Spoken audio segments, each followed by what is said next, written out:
Hi guys, good morning! So, andito kami sa Airbnb. So, share ko sa inyo itong nag-stay kami. Ito yung kitchen niya.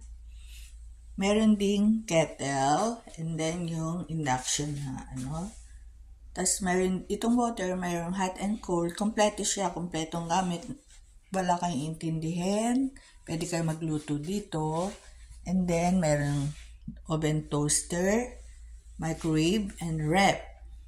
Yan. Tapos, kung gusto makatipid, magluluto lang kayo dito, okay na. Ito yung niya, may bathtubs. Malinis siya actually. Yan.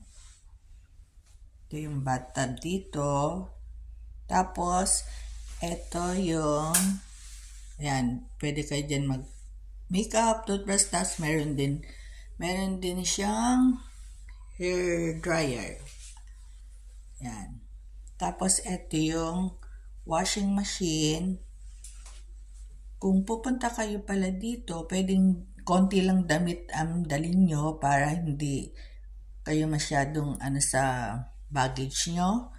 Kung magsha-shopping man kayo or yan, simple lang siya gamitin. At ang bango ng sabon nila.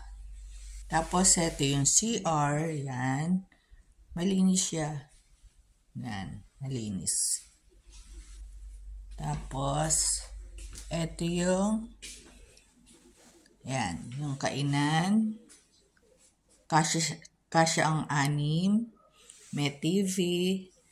Tapos, ito, kung maglalaba kayo, ayan, meron sampayan dito, hanger. Yan. Wala na kayong problemahin.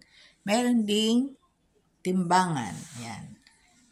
Yan. Di kayo problema kung yung baggage niya sobra. May heater. Tapos meron dito sa sofa bed. Yan. Malaki siya, kasya 3. Tapos, ito yung stock room nila. Malaki.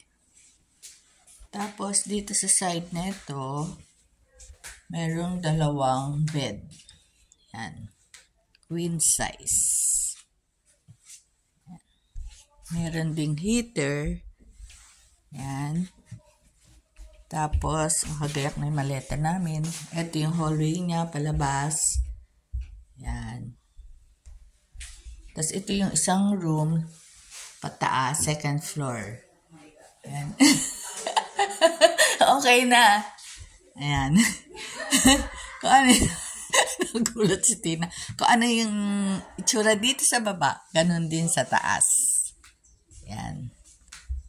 Depende yata sa person kung magkano. Kami kasi dito is 3 kami dito sa baba and 3 sa taas. Yan. So, sana naibigan nyo itong aking simpleng vlog at pwede kayo mag-stay dito. Malapit sa Don Quixote, shopping mall. At yung palang Don Quixote dito is 24 hours open. Okay. Thanks for watching. Bye.